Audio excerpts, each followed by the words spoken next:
शेतकरी बांधवांनो, आपल्याला हुमणी अळीचे जे काही भुंगेरे आहेत तर ते आता ॲक्टिवेट व्हायला सुरुवात झालेली आहे। ते सुप्त अवस्थेतून बाहेर पडत आहेत।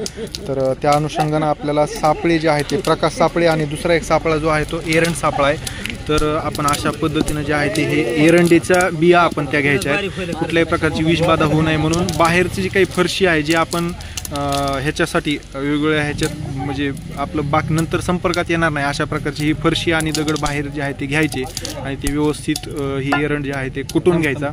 त्याच्यानंतर हे जे आहे ते हरभऱ्याच्या डाळीचं पीठ जे आहे ते आपण घ्यायचं आहे आणि हे अशा प्रकारचं हे मडकं आणि ह्याच्यामध्ये आपल्याला 20 ग्राम जे आहे ते इष्ट जे आहे ते आपल्याला घ्यायचं आहे आणि हे जे आहे ते हे 50 ग्राम जे आहे ते हे पीठ घ्यायचं आहे। मग हे सगळं तयार केलेलं जे काही हे मटेरियल आहे तर ते एकजीव करायचं आहे आणि हे एकजीव करून हे सगळं मटेरियल जे आहे ते ह्या माठामध्ये घ्यायचं आहे आणि ह्याच्यामध्ये जे आहे ते अर्ध्यापर्यंत जे आहे ते पाणी घेऊन आपल्याला हे जे आहे ते कडुलिंबाच्या किंवा बोरीच्या झाडाखाली ठेवून ह्याच्याकडे जे आहे ते हा एक प्रकारचा कामगंध सापळा तयार होणार आहे। ह्याच्याकडे जे आहे ते हुमणीचे भुंगेरे येतील आणि ते आकर्षित होऊन ह्याच्यामध्ये पडल्यानंतर ते मरून जातील किंवा ते आपल्याला पकडून जे आहे ते मारायचे आहेत आणि अशा पद्धतीने आपल्याला एरंड सापळ्याचा जो आहे तो उपयोग करायचा आहे।